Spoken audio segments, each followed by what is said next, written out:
Rilla grew up in a happy family. Her mom was young and beautiful. Dad was a successful businessman. Everything seemed to be going very well. But then one day, tragedy struck. Mom suddenly became very ill and passed away soon after. In no time at all, Rilla grew up. Dad found a stepmother for Rilla. She brought two sisters with her. Soon after, Dad went out to do business again.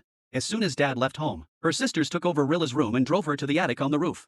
Rilla had to keep up with the housework. However, her father contracted a serious illness on the way home.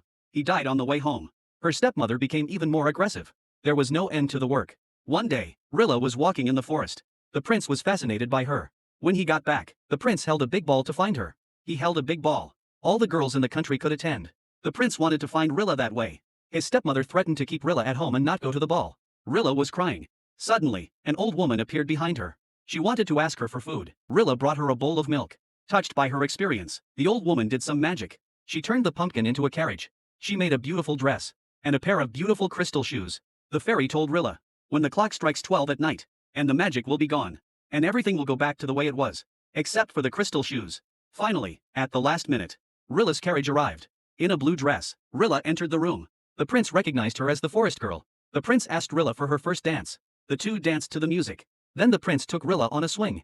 The prince pushed her behind. Suddenly, a crystal shoe fell to the ground. The prince came forward and put it on Rilla himself. Rilla realized it was almost 12 o'clock, and when that time came, the magic would be gone. She had to get up and leave. Rilla ran ahead of her as fast as she could. The prince chased after her. As she ran down the steps, she accidentally dropped a shoe. When she was about to go back to pick it up, looking up at the prince, it was too late to pick up the shoe, so she took the other one and ran to the carriage and left.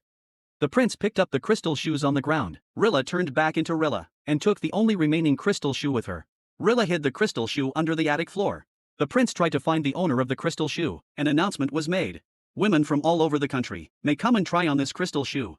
The prince will take her as his wife and give her a big wedding. Rilla was so happy when she found out. She rushed home. But when she came to the attic, she found the crystal shoes were gone. Her stepmother had taken them. The crystal shoes were like magic. No matter who they were, they wouldn't fit. So they searched all over the country with the crystal shoes, until they came to Rilla's castle. The two sisters tried them on, but they didn't fit.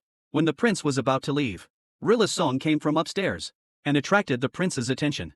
The prince asked Rilla to come down and try on her shoes. The prince tried them on himself. Rilla put them on easily. The prince walked out holding Rilla's hand. The prince and Ryra had a big wedding. The whole country came to bless them. And from then on, the prince and Rilla, they lived happily ever after.